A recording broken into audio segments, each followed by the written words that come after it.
Ah, yes, there it is. Lovely Paris, France, where the UFC has headed for a UFC Fight Night. They were in China 2 weeks ago and then an off week, and now here we are in Paris, number 2 versus number 7 in the middleweight division, and we are here to talk about it from a gambling perspective. Hello, everybody. Brett Okamoto alongside Ian Parker. We are going to be breaking down this UFC Fight Night card, which airs on ESPN Plus. It airs earlier in the day, 3 Eastern, noon Pacific for that main card. We're going to get to it in just a second. But first, we'll go back 2 weeks ago to China. How did we do with the UFC Fight Night when Johnny Walker took on Ming Yang? Brett, we had a great night. Plus 6.8 units, back-to-back winning cards, which I haven't said that in a while, so I'm very happy to start off the recap that way. The main event was very scary. Ortega didn't make weight. Fight got canceled, came back, catch weight. Somehow it went the full distance. Havlich by KO TKO decision, and the rest you can see right there. Our only miss was Pereira Dawkins over 1.5. Kyle Dawkins came in and slept Pereira in the first round. Love these type of results. Let's go 3 in a row in Paris. Let's do it. Yeah, plus 6.8 units is just what the doctor ordered. Let's keep it going here in France. We got Nassourdine Imavov taking on Caio Borralho. Very, very intriguing fight. Potentially, we're going to see Khamzat Chimaev's next title challenger emerge. Will it be Imavov at plus 110, or will it be the Fighting Nerds' Caio Borralho at minus 130? Well, look, when it comes to the next title contender, the way that it would happen between these two, if a dramatic finish happens, because we got Fluffy Hernandez and RDR around the corner as well, I don't know if I see that happening here, Brett. You got two guys that are very durable, haven't been finished, smart, non-egotistical, so they're going to stick to game plans here, and I think what it really will come down to will be Caio Borralho's ground game, if he can get it there, because on the feet, Imavov might be the better striker. But you got just two guys that have been really doing a good job winning, being smart. So here's how I'm going to play this. Number one, if you want to play this fight completely on its own, the over 4.5 is minus 190 and change. You could do fight to go the distance and get that number down more. But it wouldn't be any fun if we didn't pick a side, right? So for me, I'm going to lean towards Caio Borralho here because of that ground game, because of that element of his game, which is actually very, very strong. He just hasn't had to use it so far in the UFC. This team that he's a part of, the Fighting Nerds, they're continuously getting better all around.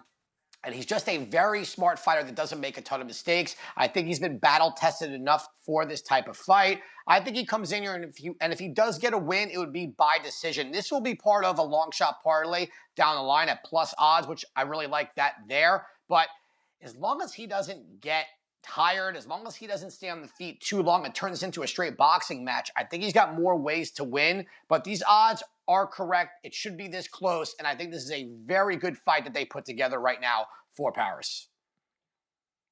Okay, so we got a slight lean on Caio Borralho, but not much value there at minus 130. But we do like the fight probably to go the distance. And let's stick on the Fighting Nerds there. You just saw that tremendous camp footage. If there was any camp that I could go visit right now in person, it would be the Fighting Nerds down there in Sao Paulo. And they got Mauricio Ruffy on this card as well, taking on Benoit Saint Denis. Ruffy coming in a small favorite here in the 155-pound division. This guy has been incredibly impressive, but Benoit Saint Denis has also been impressive. He's had a few ups and downs. What do you think about this lightweight matchup, Ian? So what's interesting to me is the line started off at minus 200, went up to minus 205 for Ruffy, and now down to the minus 185 number, which I'm a little thrown off on. To me, that feels like people believe that BSD is going to walk in there with the experience and take down Ruffy and either submit him or be able to drown him out for 3 rounds. Brett, I don't see that happening here, so I love that the line has come down. Makes it more affordable to take Ruffy and not have to go with a method of victory. He's got a, we talk about the Fighting Nerds. There's no way this guy's not watching tape and watching what BSD has done in the past. He's reckless with his striking and keeps his hands low. And when he shoots in, he goes to take the back. I think Ruffy's takedown defense hasn't been on display because he really hasn't had to do it. People are questioning whether he has jiu-jitsu off his back. Can't fault a guy if he hasn't been taken down and held there. For me, I am going to go with Ruffy in this fight in the co-main event. I am very confident he gets it done. I think he's going to send BSD probably to the shadow realm here, but we don't have to go into the method of victory. The number's low enough. I feel comfortable. For me, with BSD, he's hard to trust. If he can't wrestle here and dominate and keep that going for 3 rounds, I think Ruffy's going to pick him apart with that distance striking. Very smart fighter. Give me the team of the Fighting Nerds. Again, Ruffy, he gets it done. Okay, so, and I like what you say there. It's hard to trust sometimes the consistency of Benoit Saint-Denis. Not the Fighting Nerds, man. They come to compete every single time. They only have that one loss as a team, those four core guys. Carlos Prates to Ian Machado Gary, and he almost won that fight in the 5th round. So very, very consistent performances right now from the Fighting Nerds. Let's go to the rest of your best bets. We'll go to the welterweight division. It's Rhys McKee. You were taking him as a small underdog here as a best bet. Second time we're going to do this with Rhys McKee, where he's getting a UFC debutant from outside the organization. And this is someone in McKee who he hits very hard. He's a good striker. When he came into the UFC in this first run, he was getting tough competition on short notice. He's fighting someone who is good. Don't get me wrong. Axel is a good fighter, but he relies on his durability. He gets hit a lot. And I think at this level, we're going to kind of see it here. I don't think that McKee should be the underdog for the second time in a row against someone making their UFC debut. I'm taking a shot at plus 110 on Rhys McKee. Let's go. We're looking for another best bet, and we're going to go to the lightweight division. It's Bolaji Oki taking on Mason Jones. You've got a best bet on this one. I do, and this might be fight of the night, or at least has all the possibilities whenever Mason Jones is in there. This is someone who just fought Jeremy Stephens.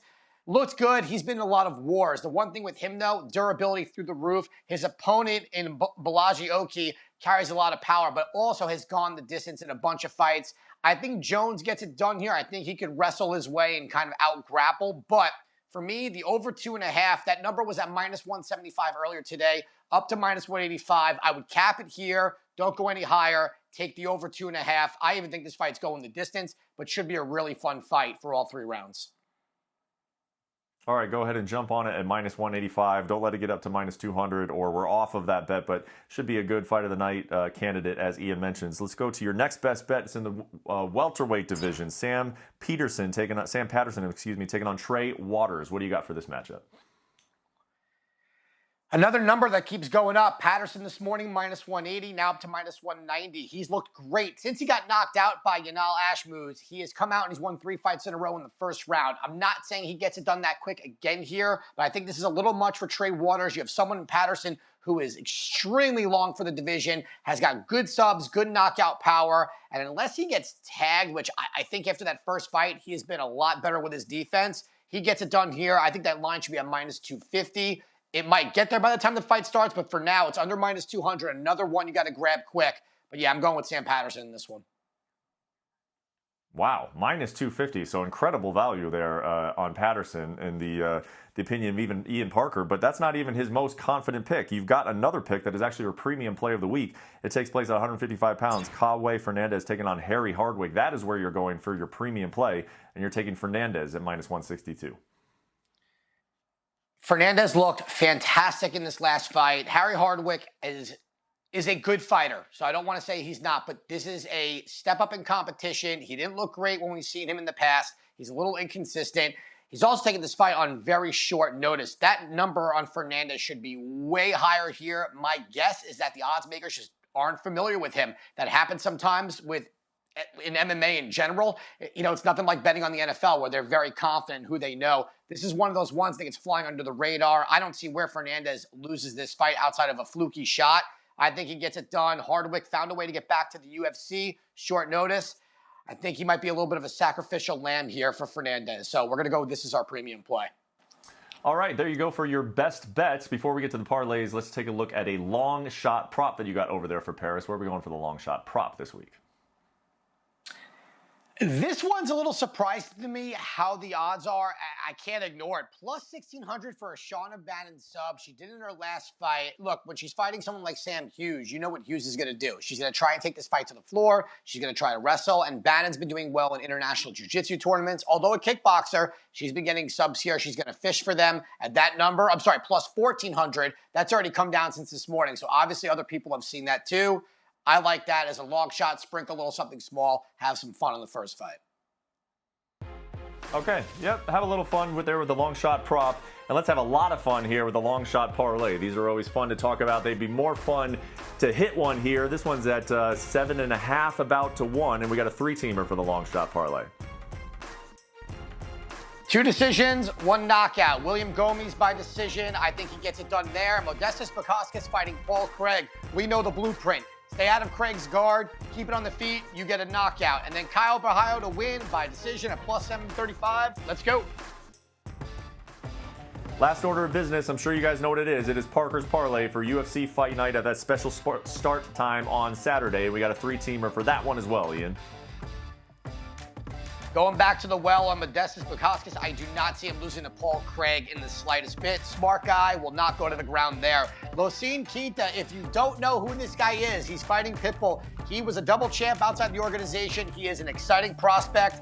Keep an eye. He's going to be my fighter to watch. And last but not least, all reliable, Brad Tavares is a 2-1 favorite. I don't see how he loses this fight either. 3-way, plus 167. Let's get it.